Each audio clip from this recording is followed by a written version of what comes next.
Pemirsa, anggota Komisi 10 DPR RI dari fraksi Demokrat, Putu Supatmarudana menggelar rapat dengar pendapat dengan 3 perguruan tinggi di Bali. Di Museum Rudana pagi tadi, dan RDP ini bertujuan untuk menyerap aspirasi dari pihak universitas dalam rangka memajukan pendidikan tinggi di Bali. Sebelum rapat dengar pendapat, para peserta diajak untuk berkeliling melihat kemegahan Museum Rudana, didampingi oleh Nyoman Rudana sang pemilik museum. Peserta RDP juga melihat koleksi lukisan Museum Rudana, salah satunya koleksi Maestro Lukisan Bali Nyoman Gudarsa dan Madewianta yang menjadi koleksi Museum Rudana. Acara kemudian dilanjutkan dengan rapat dengar pendapat yang dihadiri oleh Wakil Rektor 4 UNUD, Ida Bagus Wiyasaputra, beserta sejumlah dekan di lingkungan UNUD, Rektor ISI Denpasar, Gede Arya Sugiharta dan sejumlah dekan ISI Denpasar, serta hadir juga akademisi lainnya. RDP dipimpin langsung oleh anggota DPR RI Komisi 10 dari fraksi Partai Demokrat, Putu Supatmarudana, membahas berbagai hal terkait bagaimana memajukan dunia pendidikan perguruan tinggi di Bali.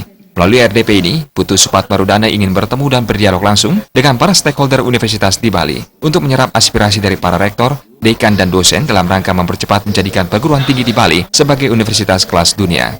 Terkait berbagai persoalan yang dihadapi masing-masing universitas dan ide-ide cemerlang yang telah disampaikan oleh para akademisi tersebut, Putu Supatmarudana berkomitmen untuk memperjuangkan gagasan-gagasan tersebut di tingkat pusat.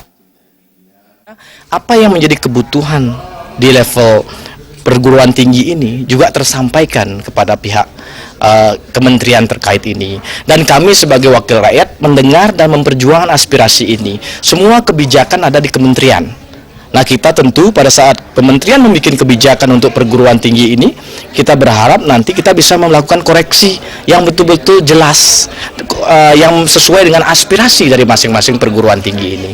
Jadi saya mencoba untuk mendengarkan, menjembatani, dan langsung menanyakan apa kebutuhan yang ada di masing-masing perguruan tinggi ini. Sementara itu, dalam rapat dengar pendapat tersebut, Wakil Rektor 4 UNUD Profesor Ida Bagus Wiyasaputra dan Rektor ISI Denpasar Gede Arya Sugiharta dan sejumlah akademisi lainnya menyampaikan berbagai persoalan yang dihadapi masing-masing perguruan tinggi serta gagasan-gagasan untuk memajukan universitas di Bali. Baik UNUD maupun ISI Denpasar menyampaikan beberapa aspirasi yang dititipkan kepada Putu Supatmarudana untuk diperjuangkan di tingkat pusat. Nah, ini kita berharap melalui Bapak Putu Supatma sebagai anggota Komisi 10 DPR RI supaya berkenan menyampaikan kepada Kemenristek. Kita berharaplah supaya biaya operasional yang sudah diberikan sebanyak 3 kali berturut-turut ini bisa diberikan lagi untuk tahun-tahun berikutnya sampai rumah sakit ini memang siap operasi. Saya hanya tolong perguruan tinggi seni itu tidak diberlakukan atau tidak digunakan instrumen yang sama dengan perguruan tinggi umum dalam bidang apanya pun. Menilai perguruan tinggi seni tidak sama kriterianya dengan menilai perguruan tinggi umum. Supatmarudana menambahkan untuk memajukan dunia pendidikan di Bali memerlukan keterlibatan semua pihak. Kedepan, pihaknya akan terus melayani dan menjembatani berbagai aspirasi dunia pendidikan di Bali dan memperjuangkannya di tingkat pusat, agar dunia pendidikan di Bali bisa semakin maju dan menuju world class university.